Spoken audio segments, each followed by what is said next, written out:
साढ़े साथी सिखाती है जिम्मेदारी, लाभ और संघर्ष की करो तैयारी। ना दुख ना आनंद भी, ना अंत ना आरंभ भी। नाव चल रही है कल भी और आज भी।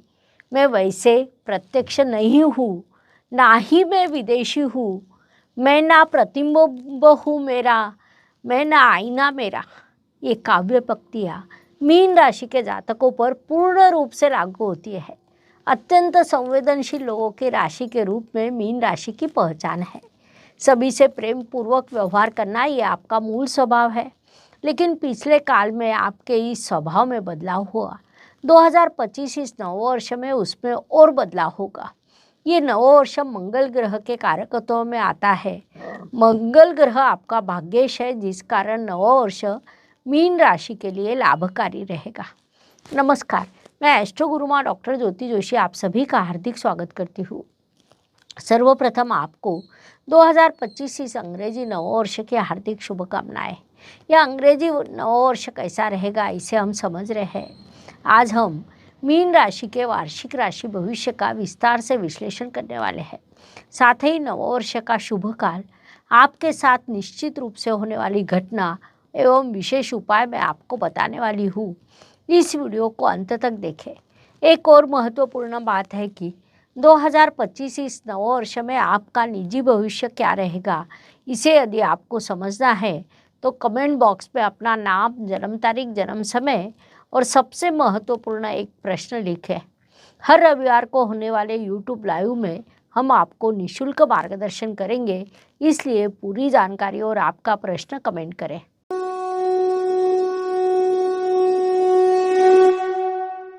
नववर्ष समीप आने पर ज्योतिष प्रेमियों द्वारा वार्षिक राशि भविष्य की मांग की जाती है। आने वाला नववर्ष अपने लिए कैसा रहेगा, वर्ष का कौन सा काल शुभ रहेगा, कौन से काल में सावधान रहना होगा, ऐसी कई चीज़ों को समझने के लिए सभी लोग उत्सुक रहते हैं।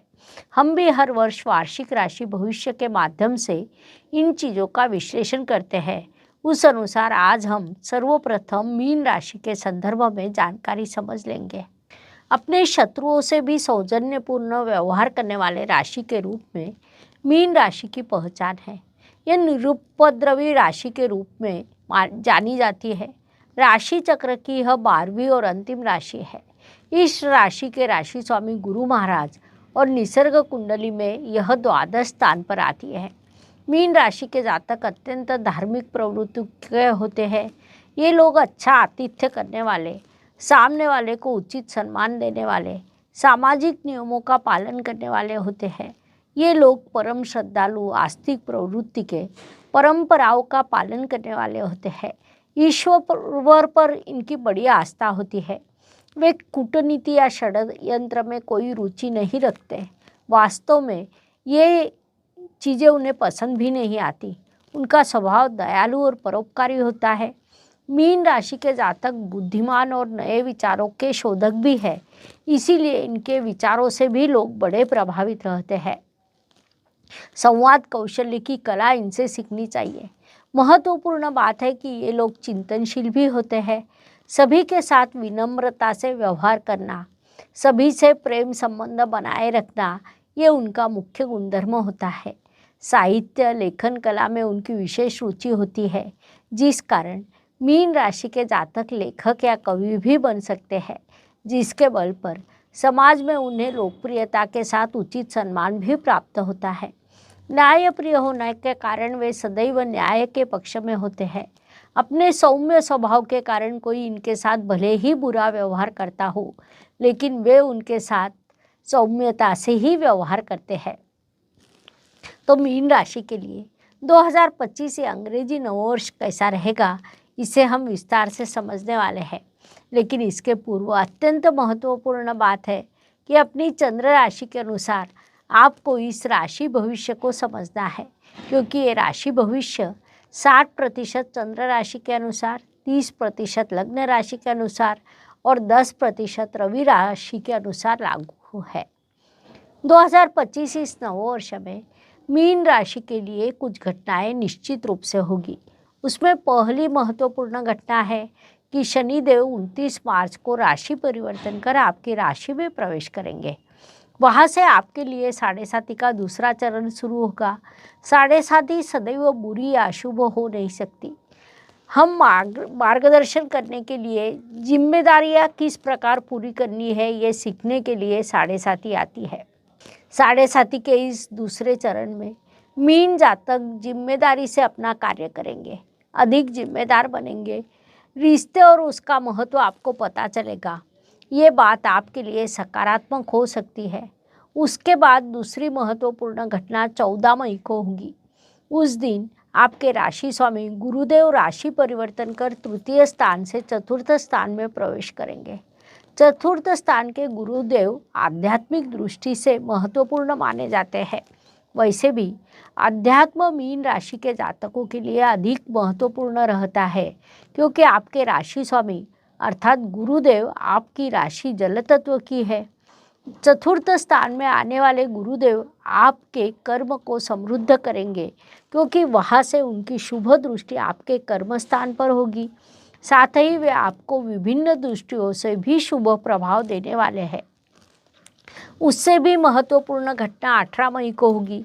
उस दिन राहु ग्रह राशि परिवर्तन कर आपके व्यय स्थान में प्रवेश करेंगे। पिछले 1.5 वर्ष से लगातार क्रोध आना और मैं ही सही हूँ ऐसी भावना भूमिका आपकी हो गई थी, उसमें अब बदलाव होगा। सभी के साथ प्रेम पूर्वक व्यवहार करना, सभी को आदर करना, सभी को खाना खिलाना, इस प्रकार आप अपने मूल स्वभाव के अनुसार बर्ताव करेंगे। एक और महत्वपूर्ण घटना 28 जनवरी से 31 मई इन 4 महीनों के लिए होंगी। इस काल में शुक्रदेव आपकी राशि में आकर उच्च अवस्था को प्राप्त करेंगे।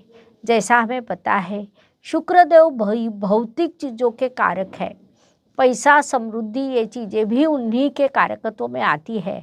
ऐसे शुक्रदेव जब आपकी राशि में आकर उच्च अवस्था को प्राप्त करेंगे, तब इन सभी चीज़ों के आपको अत्यंत शुभ प्रभाव प्राप्त होंगे। विशेष बात है कि 27 फरवरी से 7 मई के काल में बुध ग्रह भी आपकी राशि में आएगा। बुध ग्रह आपकी राशि में नीच अवस्था को प्राप्त होता है, लेकिन वहाँ उसका नीच भंग भी होने वाला है। वहाँ पर नीच भंग राजयोग, लक्ष्मी नारायण योग और मालव्य योग, ऐसे 3 बड़े राजयोग एक ही समय पर निर्माण होने वाले हैं। उससे आपके लिए उन्नति के अवसर निर्माण होंगे। ये सभी घटनाएं मीन जातकों के लिए 2025 इस नव वर्ष में निश्चित रूप से होने वाली है। व्यक्तित्व की दृष्टि से जब विचार करें तो 2025 इस नव वर्ष में मीन जातकों के लिए व्यक्तित्व में बड़ा बदलाव होगा, क्योंकि आपके राशि स्वामी गुरुदेव इस नव वर्ष में 3 बार राशि परिवर्तन करने वाले हैं। सबसे पहले 14 मई को वे मिथुन राशि में अर्थात आपके चतुर्थ स्थान में प्रवेश करेंगे। उसके बाद 18 अक्टूबर को कर्क राशि में अर्थात आपके पंचम स्थान में प्रवेश करेंगे। तब वे उच्च अवस्था में होंगे। वहाँ से उनकी दृष्टि आपके भाग्य स्थान पर, लाभ स्थान पर, आपकी राशि पर होगी। इसलिए उनके अत्यंत शुभ और सकारात्मक प्रभाव प्राप्त होंगे। संक्षेप में नव वर्ष आपके व्यक्तित्व को समृद्ध, संपन्न एवं प्रगल्भ करने वाला रहेगा। धन परिवार वाणी की दृष्टि से विचार करें तो मीन राशि के लिए मंगल देव की स्थिति महत्वपूर्ण होती है, क्योंकि वे आपके धनेश है। महत्वपूर्ण बात है कि अंक शास्त्र के अनुसार 2025 से नव वर्ष मंगल देव का रहेगा। वे वर्ष के शुरुआत से ही आपके पंचम स्थान में अर्थात त्रिकोण स्थान में विराजमान है। वहाँ पर वे नीच अवस्था में है। दीर्घ काल तक वही विराजमान रहने वाले हैं, लेकिन ज्योतिष नियमों के अनुसार त्रिकोण स्थान में कई ग्रहों से शुभ फल मिलते हैं। साथ ही वहाँ भाग्येश भाग्य के भाग्य स्थान में होगा, जिस कारण वह शुभ बात कही जा सकती है। मंगल ग्रह लगभग 7 जून तक वही रहेगा। बीच में केवल 2 महीनों के लिए वह मिथुन में जाएगा। कुल मिलाकर धन परिवार वाणी की दृष्टि से विचार करें तो धन में वृद्धि होना, घर पर अतिथियों का आगमन होना, ऐसी कई घटनाएं होने वाली है। इसीलिए इस काल का उपयोग करें। पराक्रम एवं परिश्रम की दृष्टि से विचार करें तो मीन राशि के लिए शुक्रदेव की स्थिति महत्वपूर्ण होती है, क्योंकि वे आपके परिश्रम से, जैसा मैंने शुरुआत में कहा, शुक्रदेव आपकी राशि में आकर उच्च अवस्था को प्राप्त होंगे। साथ ही वहाँ पर वे मालव्य राजयोग भी निर्माण करने वाले हैं, जो पंच महापुरुष योगों में से अत्यंत महत्वपूर्ण योग माना जाता है। इसीलिए उससे आपको अत्यंत शुभ परिणाम प्राप्त होंगे। इस काल में आप अच्छा परिश्रम करने वाले हैं। आपके परिश्रम की दिशा उचित रहेगी, इसलिए इस काल का पूरा लाभ उठाइए। वास्तु, वाहन, भूमि, सुख शांति की दृष्टि से विचार करें तो मीन जातकों के लिए नववर्ष लाभकारी कहा जा सकता है। वास्तु वाहन के अत्यंत शुभ योग आपके लिए निर्माण होंगे। विशेष रूप से मई से अक्टूबर के काल में उस दृष्टि से आपके लिए शुभ रहेंगे। जो जातक नई वास्तु या वाहन के सपने देख रहे हो, उस दृष्टि से आपकी कोई योजना हो तो इस काल में प्रयास बढ़ाइए। उसमें आपको सफलता प्राप्त होगी, आपकी स्वप्न पूर्ति होगी, साथ ही घर की सुख शांति भी वृद्धिंगत होगी। घर में आनंद का वातावरण बनेगा। सामान्य रूप से राहु ग्रह 18 मई को जब आपके व्यय स्थान में जाएगा, तब आपको अत्यंत शुभ परिणाम प्राप्त होंगे। पिछले काल में जो घर में लगातार विवाद हो रहे थे, वह तब तक बंद होंगे। घर में सुख शांति बनेगी, घर में आनंद का वातावरण बना रहेगा। इस बात को मुख्य रूप से ध्यान में ले। शिक्षा, संतति, प्रणय की दृष्टि से विचार करें तो मीन जातकों के लिए नववर्ष सफलता का कहा जा सकता है। विशेष रूप से जो जातक फार्मेसी क्षेत्र में है, उनके लिए काल बड़ी सफलता का रहेगा। इसके अलावा आप सेना दल से संबंधित शिक्षा में है, प्रतियोगिता परीक्षाओं की तैयारी कर रहे हैं, उनके लिए भी सफलता के अवसर निर्माण होने वाले हैं। इसीलिए इस काल में अधिक परिश्रम करें, अधिक पढ़ाई करें। उपवर वधूवरों की दृष्टि से विचार करें। विवाह जुड़ने के योग, विवाह संपन्न होने के योग आपके लिए निर्माण होने वाले हैं। साथ ही संतति से सुख के शुभ योग भी निर्माण होने वाले हैं। संक्षेप में इन सभी दृष्टियों से नववर्ष शुभ और सकारात्मक कहा जा सकता है। इस काल का सदुपयोग करें। स्वास्थ्य, कर्ज, प्रतिस्पर्धी, शत्रुओं की दृष्टि से विचार करें तो नववर्ष में मीन जातकों का स्वास्थ्य सामान्य रूप से अच्छा रहेगा। अर्थात हर रोज स्वास्थ्य का उचित ध्यान रखना हमारा मुख्य कर्तव्य होता है, क्योंकि स्वास्थ्य अच्छा हो तो मनुष्य अच्छा कर्तृत्व कर सकता है। इसलिए अपने स्वास्थ्य का उचित ध्यान रखें, ये सलाह दी जाती है। ग्रहों से आपको पूरा सहयोग मिलेगा, आपका स्वास्थ्य भी अच्छा रहेगा। स्वास्थ्य अच्छा हो तो मनुष्य किसी भी संकट का धैर्य से सामना कर सकता है। इस बात को ध्यान में ले। नौकरी एवं व्यवसाय की दृष्टि से विचार करें तो मीन जातकों के लिए नववर्ष में अत्यंत लाभकारी कहा जा सकता है। इन दोनों मोर्चों पर आपको बड़ा अर्थ लाभ होने वाला है, लेकिन काम से समाधान भी मिलेगा। ये कहा नहीं जा सकता। कभी कभी क्या होता है, काम करते समय उसमें समाधान नहीं मिलता। काम समाप्त होने के बाद अर्थ लाभ निश्चित रूप से होता है, लेकिन डेस्टिनेशन से अधिक मार्गक्रमण करना महत्वपूर्ण होता है। मार्गक्रमण में आनंद ना मिलने से मनुष्य नाराज होता है। वैसा कुछ आपके साथ होने वाला है। इस बात को ध्यान में लेकर मानसिकता बना ले और आगे बढ़े। भाग्य एवं शुभ संकेत की दृष्टि से विचार करें तो मीन जातकों के लिए नववर्ष में कई शुभ संकेत निर्माण होने वाले हैं। उसमें मुख्य रूप से, जैसा मैंने शुरुआत में कहा, कि आपकी राशि में मालव्य राजयोग, नीचभंग राजयोग, लक्ष्मी नारायण योग, ऐसे 3 बड़े राजयोग निर्माण होने वाले हैं। इसीलिए उसे बड़ा शुभ संकेत कह सकते हैं। इसके अलावा अक्टूबर महीने में आपके राशि स्वामी गुरुदेव जब कर्क राशि में जाकर उच्च अवस्था प्राप्त करेंगे, तब राशि स्वामी पंचमेश में ये एक बड़ा शुभ संकेत रहेगा। इसके अलावा वर्ष के शुरुआत में ही भाग्येश भाग्य के भाग्य स्थान में ये स्थिति निर्माण होगी। भावात भावों के नियम के अनुसार भाग्येश प्रबल होने वाला है, इसीलिए उसे बड़ा शुभ संकेत कहा जा सकता है। संक्षेप में ऐसे कई शुभ संकेत इस नववर्ष में आपके लिए निर्माण होने वाले हैं। सदुपयोग करें।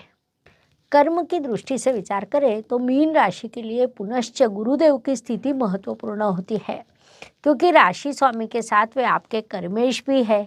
जैसा हमें पता है कि इस नववर्ष में गुरुदेव का गोचर थोड़ा अलग रहने वाला है। सामान्य रूप से एक राशि में 13 महीने रहने वाले गुरुदेव इस वर्ष 3 बार राशि परिवर्तन करने वाले हैं। कभी वे अतिचार गति से दौड़ेंगे तो कभी वक्री गति से पीछे जाएंगे। उनकी अतिचार गति, वक्री गति कहीं न कहीं जातकों के लिए कर्म की दृष्टि से परेशान करने वाली रहेगी, क्योंकि किसी भी काम को शांति से उचित पद्धति से करना आवश्यक होता है। जल्दबाजी में किए गए काम कई बार गलत होने की संभावना रहती है। इस बात को आपने मुख्य रूप से ध्यान में लेते हुए काम पर ध्यान केंद्रित करें, वही आपके लिए लाभकारी रहेगा। लाभ की दृष्टि से विचार करें तो मीन राशि के लिए 7.5 का यह भले ही दूसरा चरण हो, फिर भी आपके लाभेश शनिदेव है। इस वर्ष वे आपकी राशि में प्रवेश करेंगे, वहीं से आपके लिए 7.5 का दूसरा चरण होगा। अर्थात 7.5 के रूप में आपके लिए जो परेशानी निर्माण करेंगे वह अलग है, लेकिन लाभेश राशि में आने के कारण वे आपके लिए लाभ के अवसर भी निर्माण करेंगे। उस अनुसार आप उचित परिश्रम करें और उसी से आपको उचित लाभ प्राप्त होगा। साथ ही 7.5 का प्रभाव भी आप पर शुरू रहेगा, अर्थात एक और जिम्मेदारी सिखाना और दूसरी ओर लाभ देना, ये दोनों चीज़ें आपके लिए एक ही समय पर करने वाले हैं। इसलिए आपने इस काल का लाभ उठाना चाहिए। व्यय एवं परदेश गमन की दृष्टि से मीन राशि के लिए पुनश्च शनिदेव की स्थिति महत्वपूर्ण होती है, क्योंकि वे लाभेश के साथ व्ययेश भी है। अब व्ययेश राशि में आता है तो वास्तव में क्या होता है, एक तो आप घर से लगभग 400 किलोमीटर दूर कहीं रहने के लिए जाते हैं। घर से दूर रहना पड़ता है, इच्छा हो या ना हो आपको लगातार यात्रा करनी पड़ती है। यात्रा में परेशानी भी हो सकती है। घर से दूर रहना, यात्रा करना, यात्रा में खर्च करना, स्वास्थ्य पर खर्च होना, पढ़ाई और व्यवसाय में खर्च होना, ऐसे प्रभाव आपको प्राप्त होंगे। संक्षेप में इस नववर्ष में आपके लिए खर्च के कई योग निर्माण होंगे, इसीलिए मानसिकता बना ले, ये सलाह दी जाती है। अब हम 2025 इस नववर्ष में कौन सा काल शुभ रहेगा, कौन सा काल अशुभ रहेगा, इसे समझ लेते हैं। उसमें सभी को मैं मुख्य रूप से सूचित करना चाहती हूँ कि इस नववर्ष में सभी ने अपने क्रोध पर नियंत्रण रखना आवश्यक है। सभी राशियों के जातकों ने इस बात को मुख्य रूप से ध्यान में लेना चाहिए। शुभ काल की दृष्टि से विचार करें तो मीन राशि के जातकों के लिए अप्रैल महीने का प्रथम पखवाड़ा, उसके बाद जून महीने का प्रथम पखवाड़ा, अक्टूबर महीने का दूसरा सप्ताह शुभ रहेगा। अशुभ काल की दृष्टि से विचार करें तो अप्रैल महीने का दूसरा पखवाड़ा, उसके बाद जून महीने का तीसरा सप्ताह, सितंबर माह का प्रथम सप्ताह अशुभ रहेगा। ये शुभ अशुभ दोनों काल को ध्यान में लेते हुए इस वर्ष महत्वपूर्ण कामों की योजना बनानी चाहिए। 2025 इस नववर्ष के उपायों का विचार करें तो परिवर्तन, ये इस वर्ष की अलग विशेषता कही जा सकती है। अब परिवर्तन जितना बड़ा होता है उतना स्थैर्य कम होता है। 2025 में शनिदेव राशि परिवर्तन कर मीन राशि में प्रवेश करेंगे। मीन राशि में विराजमान राहु कुंभ राशि में प्रवेश करेगा। ये एक बड़ा परिवर्तन योग कहा जा सकता है। दीर्घकालीन राशि भविष्य में शनि, गुरु, राहु, केतु 4 ग्रह महत्वपूर्ण होते हैं। उसमें शनि और राहु का परिवर्तन इस प्रकार होगा। 29 मार्च को शनिदेव कुंभ राशि से मीन राशि में प्रवेश करेंगे और मई महीने में राहु ग्रह मीन राशि से कुंभ राशि में प्रवेश करेगा। विशेष बात है कि मई महीने में ही गुरुदेव भी राशि परिवर्तन करने वाले हैं। वे वृषभ राशि से वायु तत्व की मिथुन राशि में जाएंगे। इसका भी दीर्घकालीन प्रभाव आप पर होगा। वास्तव में देखा जाए तो गुरुदेव मिथुन राशि में प्रवेश करेंगे, ये एक सामान्य घटना है, लेकिन तब उनकी यात्रा अतिचार गति से होगी, अर्थात अधिक गति से यात्रा करते हुए 14 मई से अक्टूबर तक राशि परिवर्तन कर कर्क राशि में पहुंचेंगे। यह अतिचार गति वक्री और स्तंभी गति से अधिक परेशानी उत्पन्न करती है, क्योंकि अतिचार गति में ग्रह अपने संपूर्ण फल देने में असमर्थ होता है। उनसे अत्यंत कम फल सभी को प्राप्त होंगे, अर्थात सभी राशियों के जातकों को परेशानी हो सकती है। ऐसी स्थिति में प्रकृति से मनुष्य को एक शक्ति प्राप्त है। जब आप सार्वत्रिक उपाय करते हैं तब उसके शुभ फल प्राप्त होते हैं। इसीलिए एक मंत्र देती हूँ। इस मंत्र को आप सभी लोग एक ही समय पर जाप करें तो केवल भारत को नहीं बल्कि संपूर्ण मानव जाति को उसके शुभ परिणाम प्राप्त हो सकते हैं। उस अनुसार यदि आपकी इच्छा हो तो हम हर रोज़ एक विशेष मंत्र साधना साथ में करेंगे। तो मैं आपको हर रोज़ एक नया मंत्र भी दे सकती हूँ। साथ ही अभी उपाय के रूप में जो मंत्र देने वाली हूँ उसका जाप आपने संपूर्ण वर्ष करना है। सभी राशि के सभी लोगों ने अपने चैनल के सभी सब्सक्राइबर से मैं कहना चाहती हूँ कि आप हर रोज़ पूरे वर्ष भर इस मंत्र का जाप करें।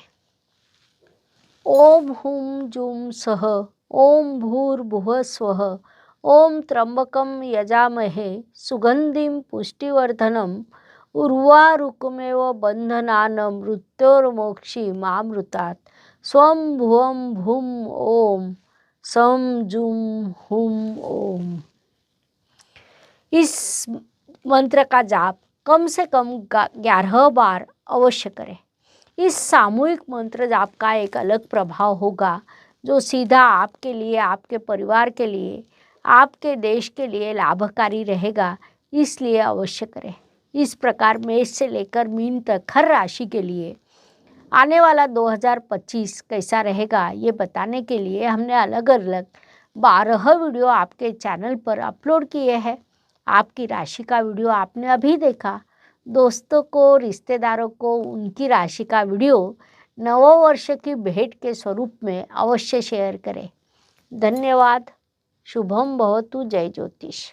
ज्योतिष का अध्ययन तथा शास्त्र की शास्त्रीय तरीके से पढ़ाई करने के लिए मेरी 2 किताबें प्रकाशित हो चुकी है। उनका अवश्य लाभ लीजिए। Please like, share and subscribe the channel. और हाँ, बेल आइकॉन दबाना ना भूलें। धन्यवाद।